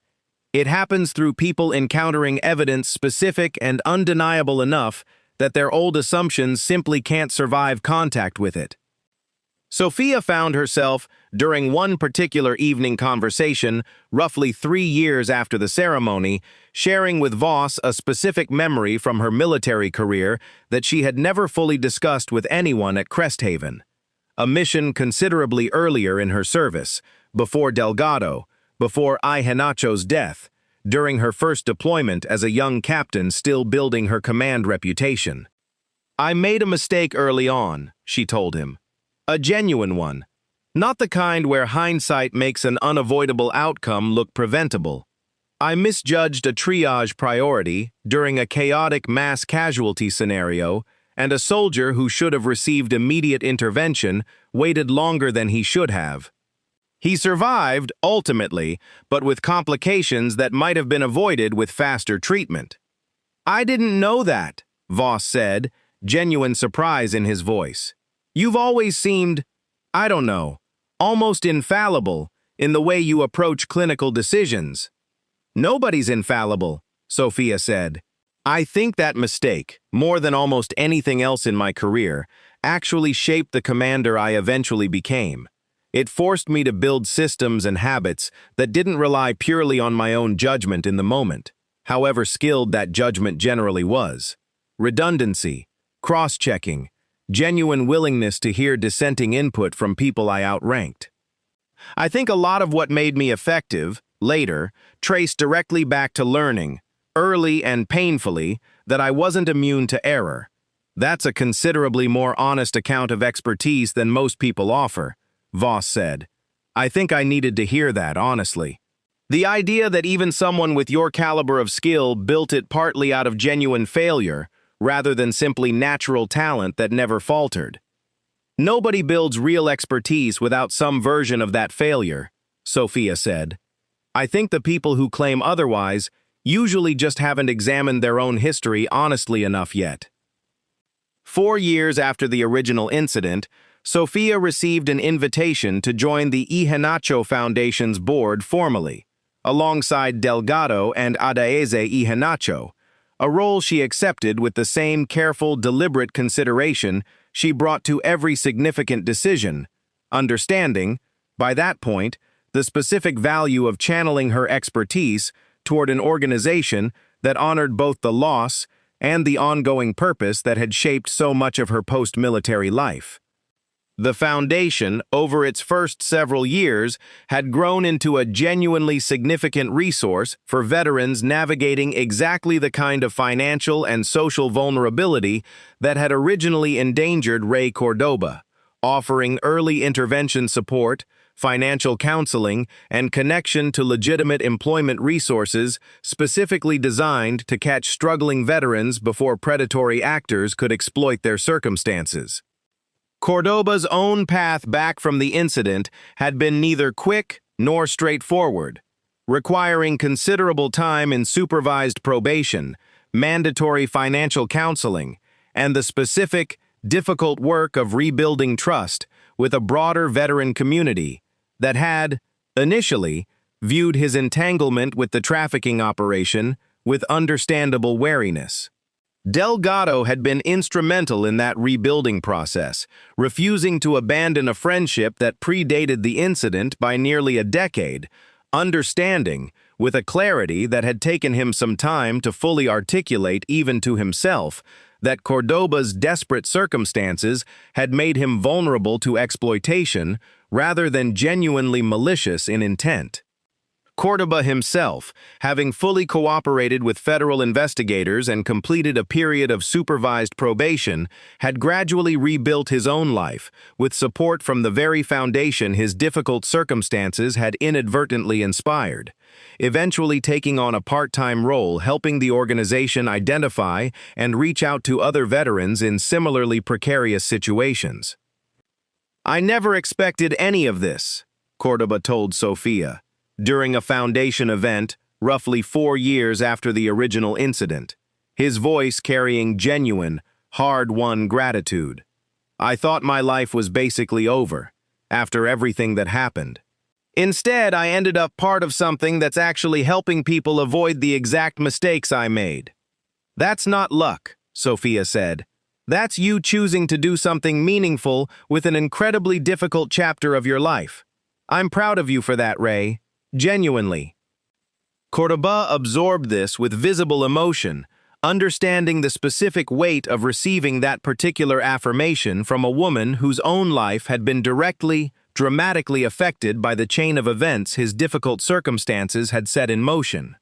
"Thank you for not giving up on the idea that people can actually change," he said. "I know that wasn't necessarily the easy read on everything that happened. I've built most of my adult life around exactly that belief," Sophia said. "I wasn't going to abandon it now, just because the circumstances happened to be considerably more complicated than usual." On a quiet Tuesday morning, 4 years after Nathaniel Voss had told her to stand back in a trauma bay where her clinical assessment would prove critical to preventing a preventable death, Sophia Kane arrived at Cresthaven Regional Medical Center for an ordinary clinical shift, checked her patient assignments, and began, once again, the quiet, essential work that had always remained the truest core of her professional identity, regardless of whatever additional responsibilities and recognition had accumulated around it over the preceding 4 years. Her first patient that morning was an elderly woman admitted overnight with a suspected cardiac event, frightened in the particular quiet way elderly patients often were. Sophia sat with her for a few extra minutes before her rounds officially required her elsewhere, answering questions patiently, adjusting her blanket, offering the same steady, unhurried reassurance she brought to every frightened patient, whether they were an ordinary cardiac case or one of the hundreds of soldiers whose lives she had once held, quite literally, in her own 2 hands. It did not matter to her, in the end, which kind of patient was in front of her, or which version of her expertise a given day happened to require. That had never truly been the point. The point had always been showing up, paying attention, and responding with the full weight of everything she'd learned across 15 years, spanning 2 entirely different but equally genuine forms of medical service. Voss passed her in the hallway on his way to a morning consult, and instead of the careless dismissiveness that had once characterized nearly every interaction between them, he simply nodded, a small, genuine acknowledgement between colleagues and, increasingly, friends who had weathered something significant together and come out the other side with a considerably more honest understanding of each other. "Morning, Major," he said, the greeting carrying nothing more than simple, settled warmth. The way genuine respect eventually settles into a relationship once every earlier assumption has been thoroughly, permanently corrected. "Morning, Nathaniel," Sophia said, continuing down the hall toward her first patient of the day, her golden blonde hair catching the fluorescent light, her pace unhurried, her attention already entirely on the work in front of her. She thought, sometimes, on quiet mornings like this one, about the specific arc that had brought her to exactly this point. 11 years of Army service that had cost her more than she'd fully understood at the time. 2 years of careful civilian anonymity that had offered real but incomplete peace, and then a single extraordinary Thursday afternoon that had forced her, in the space of an hour, to finally stop keeping the two halves of her history artificially separate. She thought about Marcus Iheanacho, about the specific weight of a loss that had never stopped shaping how she approached every subsequent patient and every subsequent command decision. She thought about Delgado, walking with only a slight remaining limp, building the Iheanacho Foundation into something that continued to grow and help more veterans each year. She thought about Ray Cordoba, rebuilding a life that had once seemed permanently damaged by a single desperate mistake. She thought about Priya, about the specific kind of legacy that mattered to her considerably more than any medal or formal recognition. The particular satisfaction of watching competence and confidence spread outward from a single difficult afternoon into something that would likely outlast her own individual presence at Cresthaven by decades.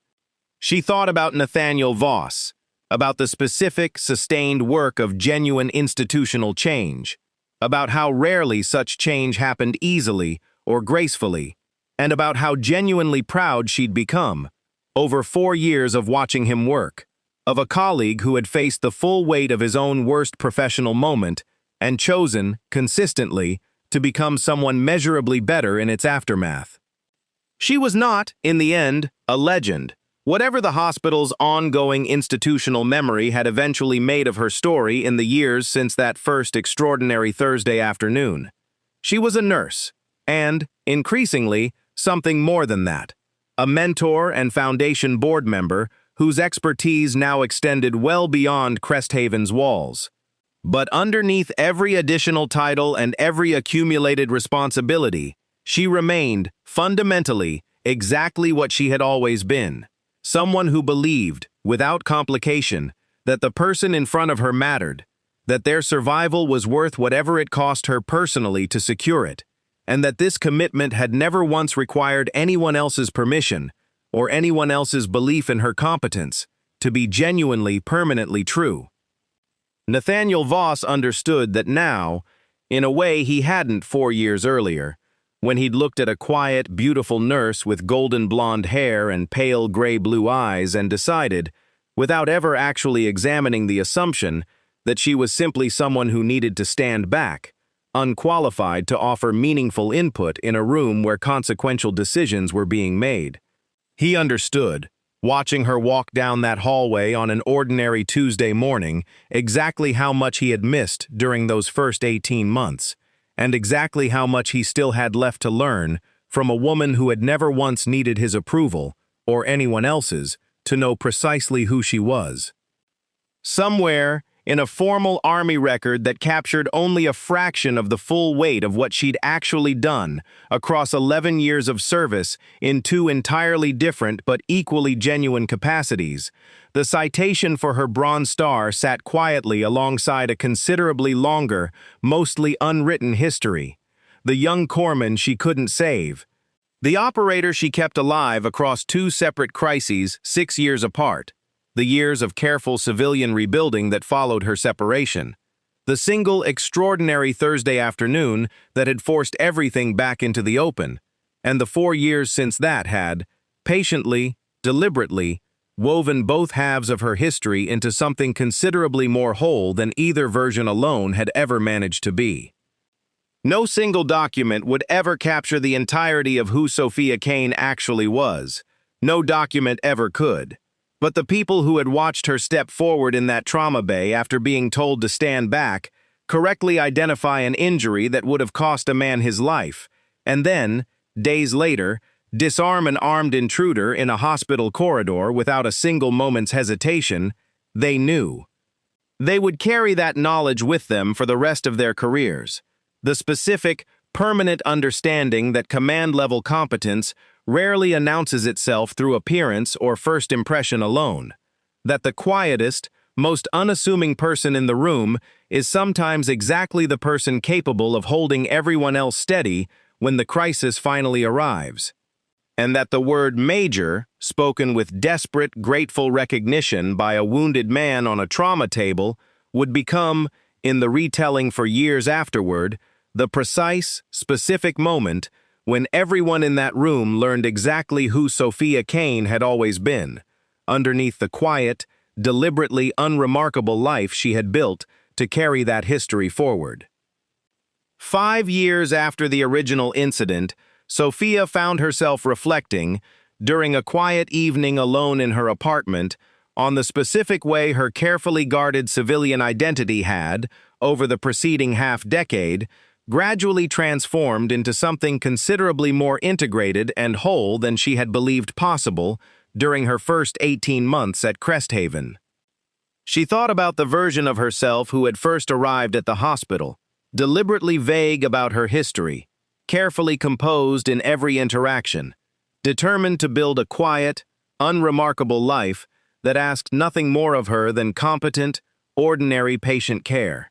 That version of herself had believed, with genuine conviction, that keeping her military history separate from her civilian work represented the only sustainable path forward, a reasonable, protective boundary rather than a limitation she was placing on her own life. She understood now, with the specific clarity that came from years of subsequent reflection, that the boundary had cost her more than she'd initially recognized. Not just the professional opportunities that had eventually emerged once her expertise became known, but the deeper, more meaningful relationships that had only become possible once colleagues understood the full shape of who she actually was. Voss's friendship, Priya's mentorship, the Ihanacho Foundation's work, even the specific satisfaction of watching her communication program spread to other institutions. None of it would have been possible if Delgado's dramatic arrival hadn't forced the careful separation into the open. She did not believe, even now, that everyone carrying a similarly guarded history needed to experience an equally dramatic reckoning to find their way toward greater integration and wholeness. But she had come to believe, with considerable conviction, that the specific fear driving her original caution, the fear that revealing her full history would somehow diminish or complicate her civilian identity, had been, in her particular case, almost entirely unfounded. The revelation had not diminished anything. It had, instead, allowed her to become considerably more fully herself in every subsequent interaction, professional and personal alike. Sophia maintained, throughout those 5 years, a specific and deliberate commitment to balance that mirrored almost exactly the philosophy she had once articulated to Voss about the nature of her expanding role, never allowing the recognition or the growing consulting opportunities to fully eclipse the core, ordinary work of bedside patient care that had first drawn her toward nursing during her transition out of active military service. She had, in that time, declined several considerably more prestigious and lucrative opportunities that emerged as her reputation grew. A permanent position with a national veterans healthcare advocacy organization, a standing invitation to join a prominent trauma communication consulting firm, even preliminary interest from a documentary production company hoping to tell her story for a broader public audience. She had declined each opportunity with the same careful, deliberate consideration she brought to every significant decision, understanding clearly that the specific shape of the life she'd built, clinical nursing, anchored by meaningful but carefully bounded consulting and foundation work, represented exactly the integration she genuinely wanted, rather than a stepping stone toward something more conventionally impressive. "I keep getting asked whether I want to expand this into something bigger," she told Voss, during one of their regular collaborative check-ins roughly 5 years after the original incident. A full consulting practice, maybe even leaving clinical work behind entirely to focus on it. "I don't think I want that, honestly.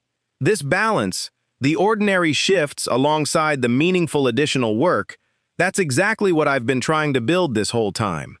I think that balance is part of what makes the work so genuinely effective," Voss said. "You're not doing any of this to build a personal brand around one dramatic story. You're doing it because you care about getting it right, for every patient and every colleague who benefits from what you've built." "That's exactly it," Sophia said. I don't want to become someone who only shows up for the significant, high-profile situations. I want to keep doing the ordinary work too, the quiet Tuesday shifts that don't make headlines or generate protocol reviews. That's still where I feel most genuinely myself.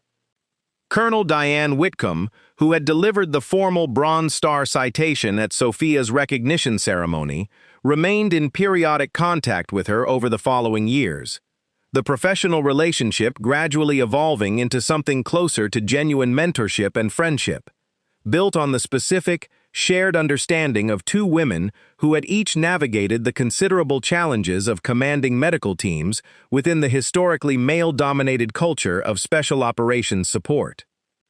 I've watched a lot of officers separate from active duty over my career, Whitcomb told Sophia, during one such conversation roughly 5 years after the ceremony. Most of them struggle considerably more than you did to find something on the other side that felt genuinely meaningful. I think what you've built at Cresthaven and now with the foundation represents something considerably more successful than most transitions I've witnessed. I struggled plenty, in the beginning, Sophia admitted. I just did most of that struggling quietly, without letting anyone at Cresthaven see the full shape of it. I think that's part of why the eventual reckoning felt so dramatic when it finally happened. I'd been carrying it alone for so long that letting it become visible all at once felt genuinely disorienting, even though the outcome turned out considerably better than I'd allowed myself to hope. That's a common pattern in my experience, Whitcomb said. The quiet, controlled suffering, followed by an eventual, often involuntary reckoning that turns out considerably better than the years of careful concealment that preceded it. I wish more officers understood that pattern in advance, rather than having to discover it the hard way, the way you did. I think some things can only really be learned the hard way, Sophia said. I'm not sure I would have believed the reassurance in advance, even if someone had offered it to me clearly, back when I was still building all those careful walls. Whitcomb considered this with a specific, knowing nod. That's probably true, she said. But I'll keep offering the reassurance anyway, to the officers I mentor now. Maybe it plants a seed, even if it doesn't fully take root until their own version of your reckoning eventually arrives. Priya Okonkwo Bell, over those same 5 years, completed her own transition from uncertain second-year nurse into one of Cresthaven's most respected senior staff members, eventually earning a formal leadership role within the trauma communication program that Sophia had originally built, a specific, meaningful continuation of the mentorship chain that had first begun with Sophia's own patient, careful guidance years earlier. I think about that conversation we had, about freezing during codes, more than almost any other piece of advice I've received in my career, Priya told Sophia, during a reflective conversation roughly 5 years after their mentorship first began. It fundamentally changed how I understood my own development, not just as a competent nurse, but as someone capable of genuine leadership eventually. You did the actual work, Sophia said. I just offered a framework. The consistent practice, the willingness to keep showing up, even when the freeze happened again, that was entirely you. I don't think I'd have kept showing up, honestly, without that reframing, Priya said. I think I would have quietly concluded I wasn't cut out for this kind of work, the same way a lot of talented people probably do, when nobody offers them a different way of understanding what a difficult moment actually means. Sophia felt the specific, quiet satisfaction of watching a mentorship relationship mature into something genuinely reciprocal, understanding that Priya's insight now offered her own valuable perspective on exactly the kind of institutional culture change she had spent years trying to build. That's part of why I keep doing this work, she said. Not because I think I have all the answers, because I think most people just need someone to offer them a different way of understanding their own difficult moments, at exactly the right time. You've become considerably skilled at offering that yourself, now. I had a good teacher, Priya said, and there was nothing performative in it, just simple, uncomplicated fact. The kind Sophia found she could accept now without the automatic deflection she might have reached for 5 years earlier.